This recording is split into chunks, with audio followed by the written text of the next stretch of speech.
Tường và Hoàng Rapper xin chào đón quý vị đến với chương trình Lucky Me yêu là chọn.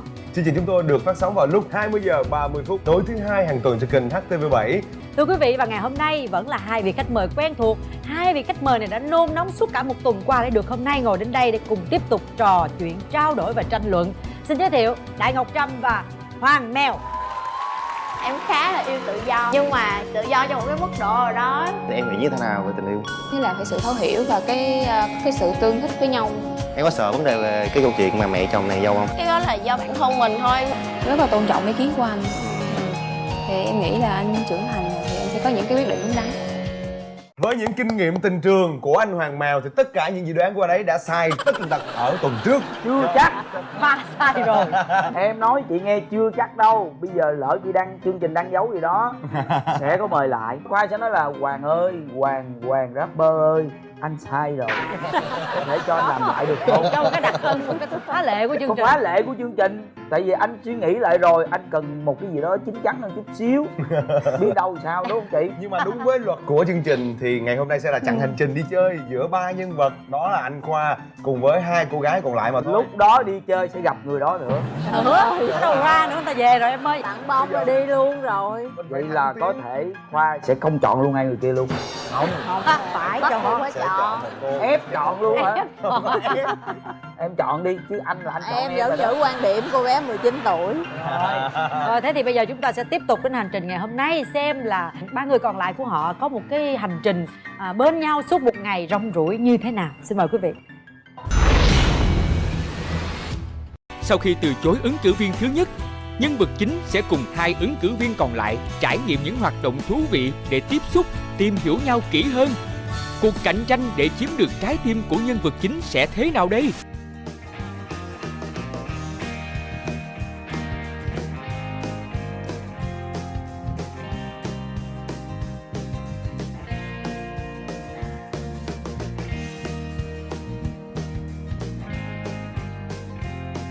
Tới đi. Có muốn thử tưới không? Ai muốn thử tưới trước?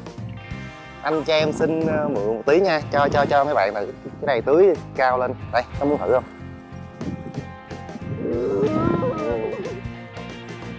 Tưới đều ra nè, đi từ từ đi.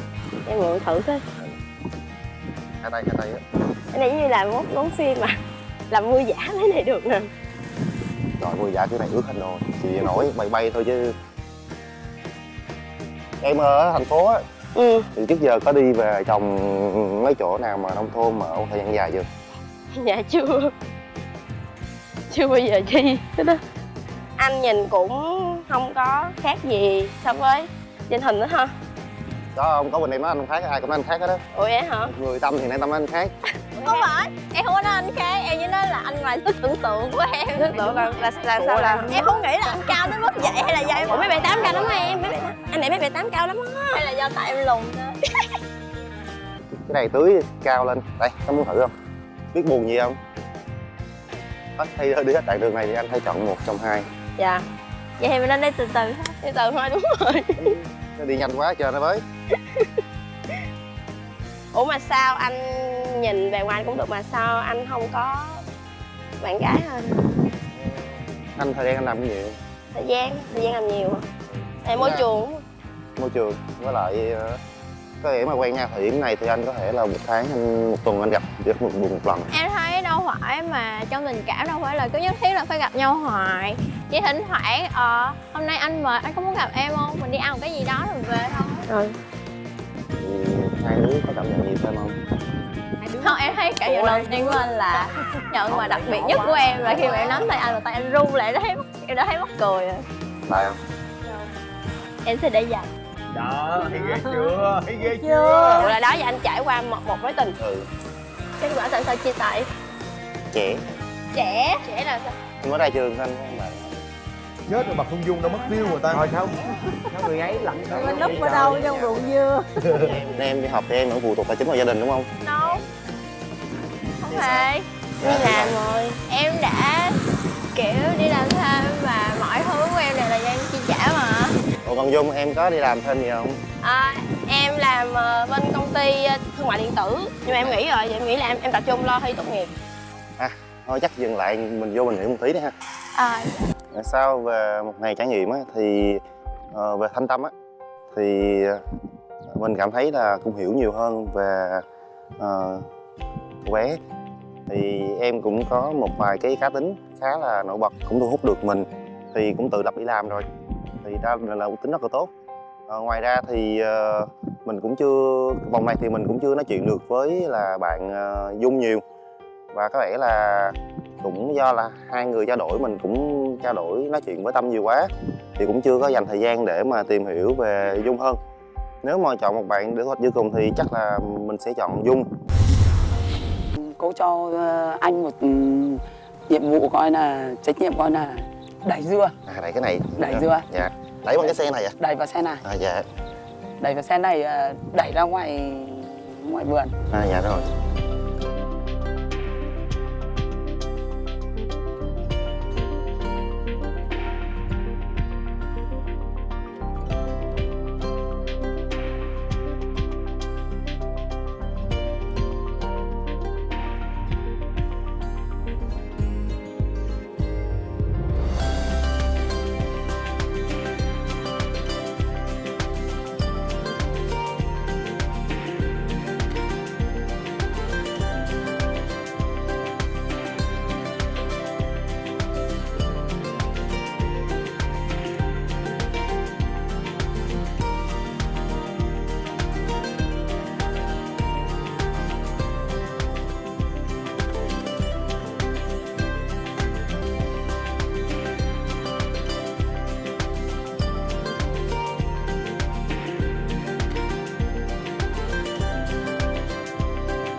Cô này ghi, cô kia cũng ghi.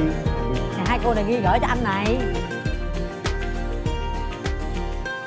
Thông điệp của mình muốn gửi đến chàng trai là mặc dù là tình yêu của mình nó có hơi vụng về và trẻ con, nhưng mà mình vẫn luôn muốn tất cả những điều tốt đẹp nhất dành cho anh, và mình muốn gửi anh đến tất cả những nụ cười mà mình có, và mình muốn anh luôn vui, vậy thôi.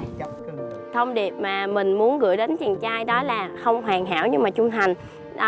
Cái này là một câu nói mà mình rất là thích, là ý với mình là việc chung thủy, trung thành trong tình yêu rất là quan trọng. Còn ở trên ba cái này, ba trái dưa này là ba cái icon mà em thích nhất, kiểu như là mỗi lần mà nhìn nó thì mình sẽ cảm thấy mình yêu đời hơn.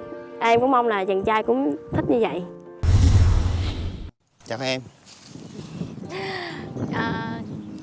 Thì nãy giờ mình tưới dưa rồi, mình cũng đã nói chuyện với nhau rồi, thì bây giờ tụi em cũng có một cái thử thách dành cho anh. Thì tụi em có 2 đống dưa, trên mỗi đống dưa có một cái thông điệp mà tụi em muốn dành cho anh, nhưng mà tụi em sẽ không có nói đó là thông điệp gì và đó là của ai đâu, mà anh phải tự đoán. Tụi em sẽ cho anh một cái diễn tả bằng ngôn ngữ của cơ thể để cho anh đoán xem được đó là đống dưa của ai và thông điệp của tụi em muốn dành cho anh là gì. Rồi anh hiểu rồi. Vậy thì anh cũng sẵn sàng. Thì ai có thể là ra cái ám hiệu cho anh trước? Để em đi.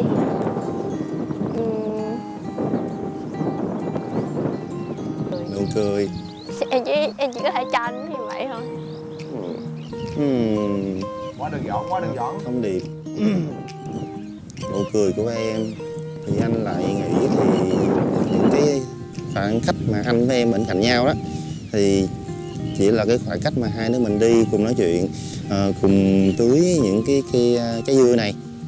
Thì lúc đó thì anh nhìn em thì anh thấy em cười rất là tươi, và anh khi mà anh nói chuyện với em anh cũng rất là vui. Thì anh không có phải là thông điệp của em là em cũng muốn là lúc nào hai đứa mình cũng có thể giữ được cái khoảnh khắc vui vẻ, tươi vui như vậy như lúc trưa nay không? Em sẽ không nói gì hết. Dung ơi, và anh đang chờ. Thông điệp của em đơn giản lắm.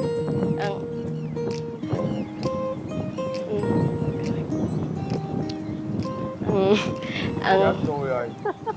Thông điệp đơn giản ghê vậy. Sự lỗi là hình như là anh đều không đánh đúng ý được cả hai em rồi. Nếu như mà bây giờ anh không đoán ra được thông điệp của hai đứa em thì em chỉ cho anh chỗ hai ống dưa, rồi anh đi tới anh coi thông điệp nào là của bọn em nha. Một đống anh ký đều.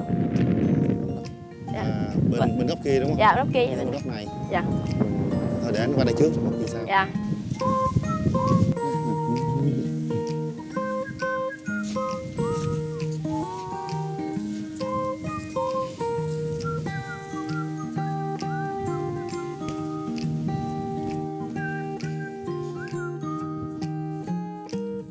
Không hoàn hảo nhưng trung thành của Dung.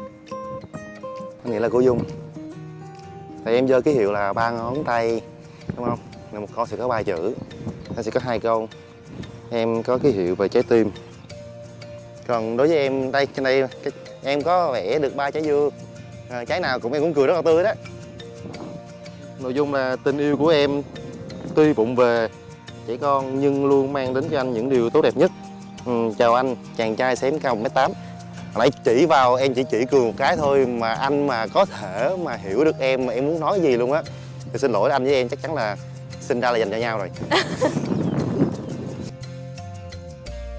Anh biết gần đây có một chỗ là dưa này đã thu hoạch rồi, rất là nhiều. Thì anh cũng muốn mời một trong hai bạn đi với anh để mà mình có thể là phụ giúp cái cô ấy, bác ấy đến đưa dưa đến đây lại. Dung, em có đồng ý đi với anh không? Em có đồng ý đi với anh không? Dạ. Rồi, vậy thì anh gửi cái này lại cho Tâm, giữ giùm anh. Đây, anh cầm cho. Thôi, qua đây đi cho nó dễ nè. Bên đây, bên đây.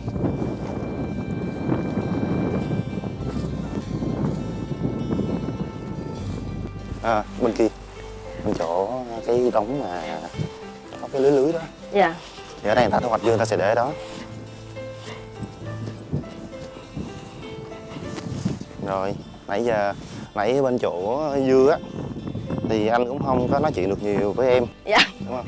Dạ, tại em đang mệt em ít nói lắm. Nó khác hồi sáng anh nói chuyện với em anh thấy rất là hợp. Dạ, sáng có nhiều năng lượng. Thì em có cảm nhận thấy anh như thế nào? Anh có thể lắng nghe cái ý kiến của em, suy nghĩ của em được không?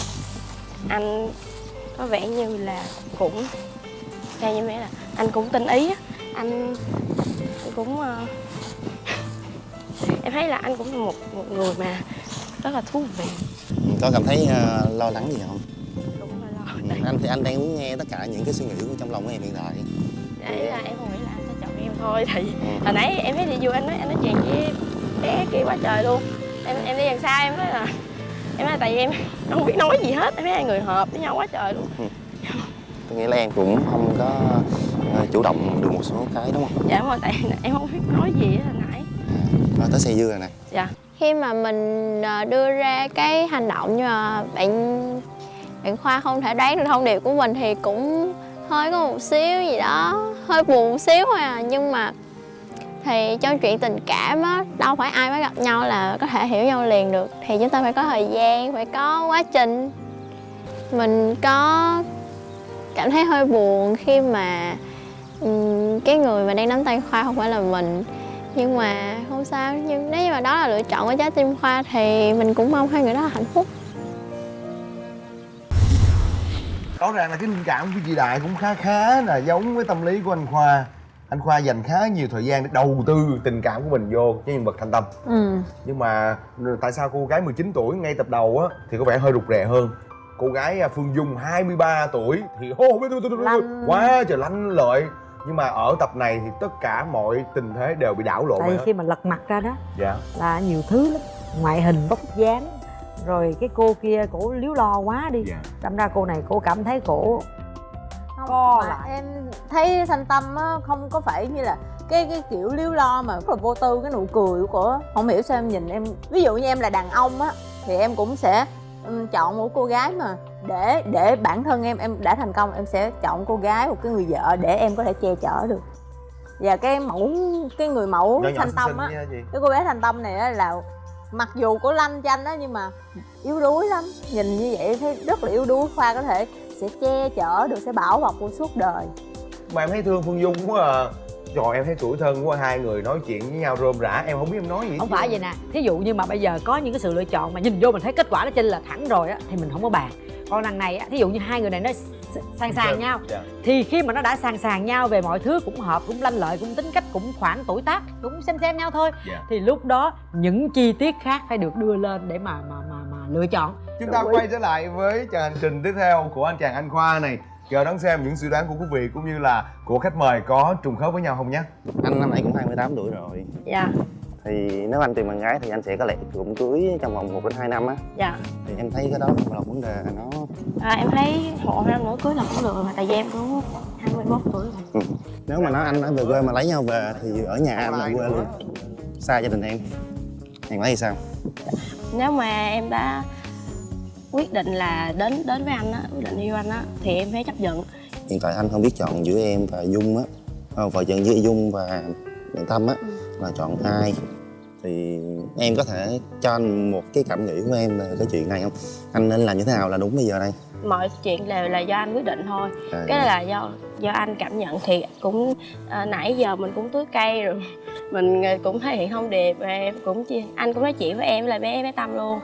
Anh nên suy nghĩ, anh nên cân nhắc với em đó, hái ai phù hợp nhất qua lúc anh nói chuyện với em, chắc anh sẽ cảm nhận được. Thôi để anh chạy đi nè, trễ rồi, không cô chờ. Hay. Nếu anh chọn em thì khi nào anh gặp mặt em được? Dạ chắc khoảng vài tháng mình tìm hiểu rồi mới gặp. Cũng cảm ơn em rất là nhiều. Hôm nay tính ra là anh rất trong cái vòng đầu tiên anh thích nhất là nói chuyện với em. Em hát rất là hay. Bây giờ em có thể hát cho anh nghe một bài nào khác được không? Tiếng Việt đi, đừng tiếng Anh. Một bài nói tiếng Việt mà trước giờ em cảm thấy em rất là thích nhất. Nhưng em hát bài buồn mà. Nhạc buồn cũng được. Người con gái nhạc buồn thì càng đẹp mà. Em hát một khúc đẹp phút thôi nha. Rồi. Bên nhau làm gì khi những trái đông vẫn giấu trong tim, từng ngày trôi qua ta trong lặng im.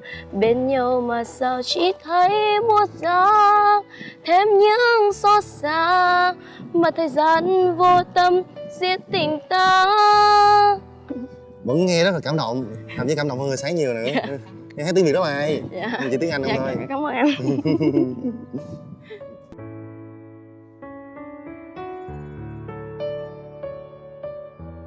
Trời ơi, bất trụi lủi nguyên cánh đồng dưa của người ta luôn. Nè, bắt đầu thấy tới giờ dễ thương rồi. Đó, nhìn đi dễ thương rồi nè.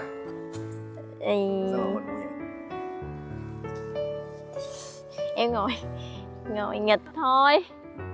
Nãy giờ anh đi với Dung á, trong lòng suy nghĩ những gì? Thì em chỉ cảm thấy là hơi buồn bởi vì em không phải là người được chọn, nhưng mà không sao. Nhưng mà đó là cái điều mà trái tim anh nói thì em cũng vẫn luôn muốn anh có gì đó. Ví dụ nói rồi là em vẫn luôn muốn những điều tốt đẹp đến với anh mà. Thì nếu như anh cảm thấy là đó là lựa chọn tốt với anh thì em vẫn chúc mừng cho anh thôi. Trời ơi, trong ánh mắt của Khoa vẫn có cái gì muốn che chở cái cô gái này. Em không thích hợp với những người cao thôi, em không có duyên với những người cao hơn mình. Đó là một điều rất buồn. Anh vẫn chưa đưa ra quyết định mà. Là gì vậy? Cái này là kiểu như là cỏ gà. Anh có biết là hồi nhỏ mình có cái trò chơi mà kiểu đá cỏ gà không? Anh có biết trò đó không? Chưa nhiều chơi. Okay. Câu thơ của anh hình như mất đi khoảng đó. Đây, em sẽ chỉ anh chơi. Bây giờ anh cầm cây, xong rồi em sẽ đưa cái điệu, xong rồi hai đứa mình cùng kéo. Nhưng mà cái nào mà nó bung ra trước thì người đó thua. Nhưng mà bây giờ trước khi chơi anh sẽ suy nghĩ đi, nếu anh thua em thì anh sẽ làm gì cho em. Ok, nếu mà anh thua thì anh sẽ được yêu cầu em làm cái gì đúng không? Rồi anh thắng thì anh phải yêu cầu em làm cái gì? Không, nếu như anh thua thì anh phải hát cho em một bài. Còn nếu như em thua thì em sẽ cắt dưa cho anh ăn. Ok, bắt đầu nha. 1, 2, 3. Thì là em thua đúng không? Anh là con trai đúng không? Anh sẽ là không hơn thua với con gái được. Anh sẽ chấp nhận thua. Anh cắt dưa cho em ăn nha. Trời ơi, dễ thương quá à. Thấy chưa? Trời ơi trời. Thời gian đầu cũng vậy thôi đó. Lúc mới yêu thì vui biết bao nhiêu. Rồi giờ Hy sinh luôn hả? Dưa mà, hôm nay ăn dưa trên cát. Sao mà được?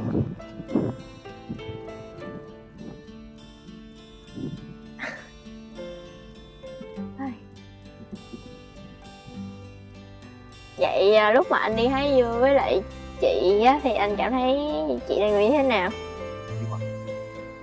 Không thấy bật mí hả? Không. Tại sao? Nó sẽ hơi dơ. Không sao đâu, không sao đâu. Em có cảm giác là hình như anh lại run rồi á.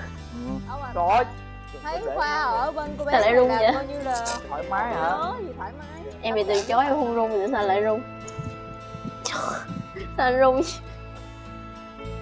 Không trả lời Không trả lời luôn. Làm công Ồ. Giống dừa vàng. Ừ. Giọt rồi. Không vậy? Đúng không? Em là người kén hả em á? Ồ. Anh nói anh quen em thì anh cũng mong muốn 1 đến 2 năm nữa cưới, thì em có đồng ý điều đó không? Theo em á, cái chuyện mà cưới hỏi á, nó không hẳn chỉ đơn giản là khi anh yêu một người nào đó thì anh mới cưới người đó, mà nó còn rất là nhiều thứ, trách nhiệm, tiền bạc, công việc này kia cái kiểu rất là nhiều luôn. Rồi nó còn nhiều vấn đề lắm, còn nhiều vấn đề. Mà em thì chỉ mới 19 thôi, vậy nếu như mà anh muốn nghĩ đến việc là anh cưới em là có thể là 2 năm nữa, tại lúc đó em mới có 21 tuổi. Nhưng mà trong đầu em suy nghĩ là khi nào em có nhà, em có xe thì em mới tính tới việc mà em sẽ lấy chồng. Chồng em có nhà có xe rồi thì sao? Em cũng vẫn phải làm gì đó chứ, em đâu thể nào. Tại vì em muốn là một người phụ nữ độc lập. Duyên số Rồi anh nghĩ nói chuyện với em anh cũng đã có được những quyết định của mình. Dù kết quả như thế nào thì em cũng... Em anh cũng có thể làm bạn. Anh chưa nói xong hả? Ok em xin lỗi, em là người hơi bập chợp, em hay bị từ chối lắm. Em bồ bập người ta quá người ta sợ.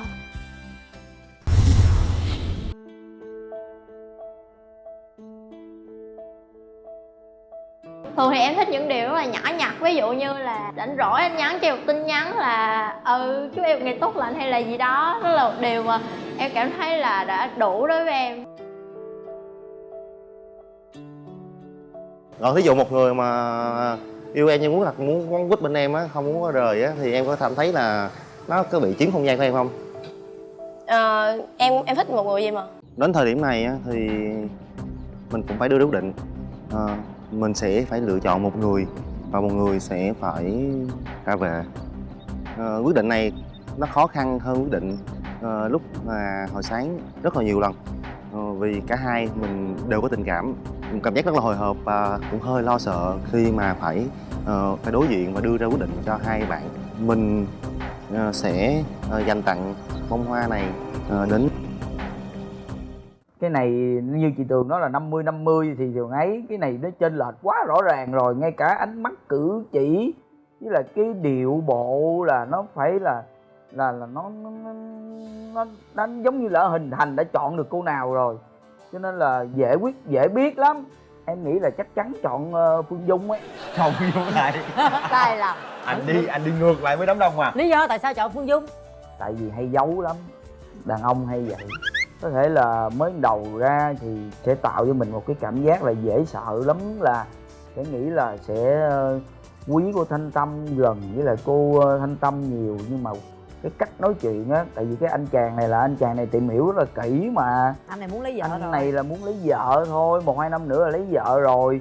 Mà nếu mà phải lấy, ví dụ 2 năm nữa là cái cô kia 25 tuổi thì cái cách suy nghĩ cũng sẽ chín chắn hơn một chút. 2 năm nữa cưới là bạn Tâm là 21. Cô Thanh Tâm 21 tuổi mà suy nghĩ rất là chững chạc. Anh không nghe cô nói hả? Rồi, mặc dù là chồng có nhà có xe luôn nhưng mà cổ vẫn phải có công việc. Cái đó là cổ nói. Còn cái người kia không cần nói, chỉ biểu hiện thôi. Biểu hiện cái vừa ngỏ lời cưới cái đi theo liền. Có ai nói đâu là mà đi theo liền đâu. Em cười gì? Em chọn ai?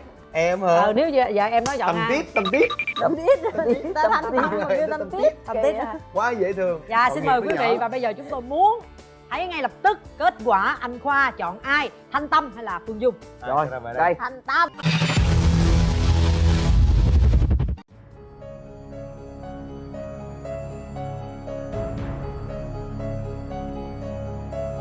Chào hai em.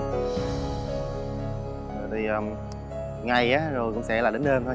Mặt trời thì cũng sẽ lại nhường chỗ cho mặt trăng. Anh thì cũng đến lúc phải đưa ra quyết định cuối cùng của mình. Thực sự chọn lựa giữa một trong hai người á. Một người anh sẽ tỏ tình để trở thành bạn gái anh á. Có một người sẽ ra về á, là một quyết định rất là khó.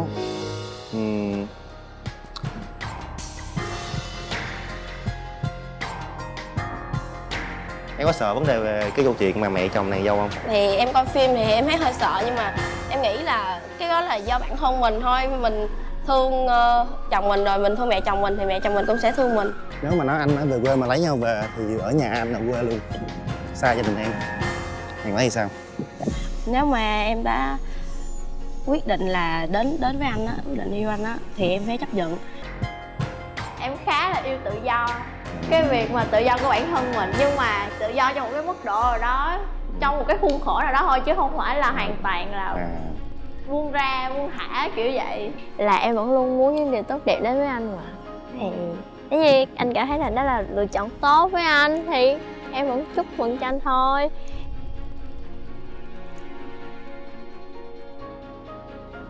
Chung anh xin gửi bó hoa này, bông hoa này cho em. Chung cũng cảm ơn em hôm nay đã dành nhiều cái thời gian cho anh, cùng lắng nghe cái suy nghĩ của anh, cũng như cho anh nghe những cái suy nghĩ của mình. Anh hy vọng bọn mình có thể gặp lại nhau cà phê với tư cách bạn là bạn. Một lần nữa anh xin lỗi em rất nhiều. Sao rồi? Cái đôi mắt giờ cái cảm giác như ở bên Thanh Tâm là Khoa cảm thấy thoải mái. Ai cũng hiểu, chỉ một người không hiểu.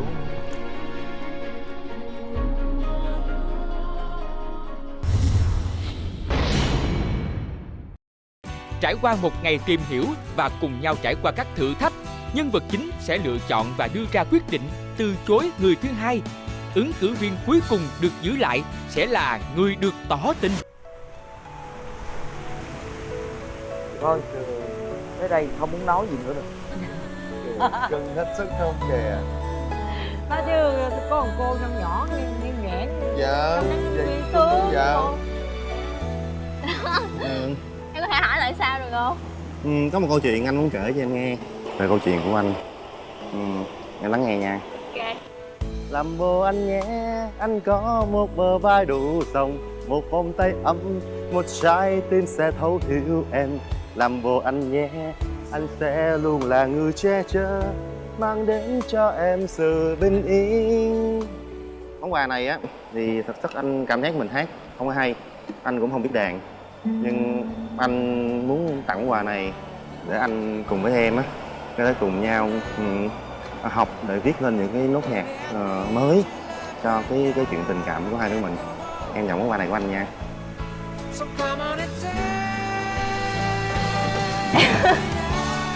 Em khá là thích đàn của cô này nè.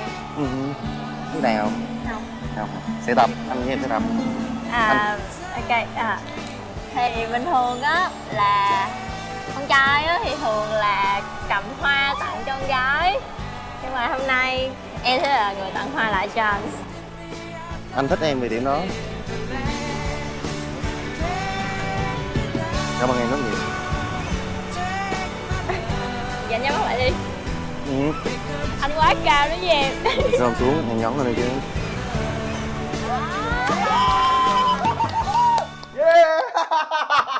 Anh quá cao đấy em. Anh sẽ khinh xuống. Dễ thương. Hạnh phúc quá anh Mèo ơi. Thôi cái mặt em kỳ quá, giờ phút này thấy một bờ vai che chở cho người phụ nữ. Vâng, kính thưa quý vị, và liên tiếp 2 tuần đây là một kỷ lục của một khách mời đoán sai tới lần thật cả 2 tuần liên tiếp. Chúc mừng anh Hoàng Mèo. Em hay lắm đó ha. Vậy thì anh thấy quyết định này của Khoa đúng hay sai? Bây giờ ảnh có sai thì cũng là anh quyết định, ảnh có đúng thì cũng là do anh quyết định. Thì Chúc ta hạnh phúc đi ba. Chúc. Khoa ơi, Khoa sai rồi Khoa ơi. Nhưng mà thôi thì anh cũng chúc cho Khoa được hạnh phúc với Tâm. cũng được sau này con đàn cháu đóng. Cảm ơn chị ngày hôm nay đã đến với Lucky Me và đã có những chia sẻ rất là vui. Thưa quý vị, và bây giờ thì thời lượng phát sóng của chương trình đã hết và chúng ta sẽ lại gặp nhau trên khung giờ rất quen thuộc 20h30 thứ hai hàng tuần trên kênh HTV7 Đài truyền hình Thành phố Hồ Chí Minh. Và xin mời quý vị hãy tiếp tục theo dõi chương trình chúng tôi trên cổng Love TV cũng như là kênh YouTube MTV Media. Xin chào tạm biệt và hẹn gặp lại.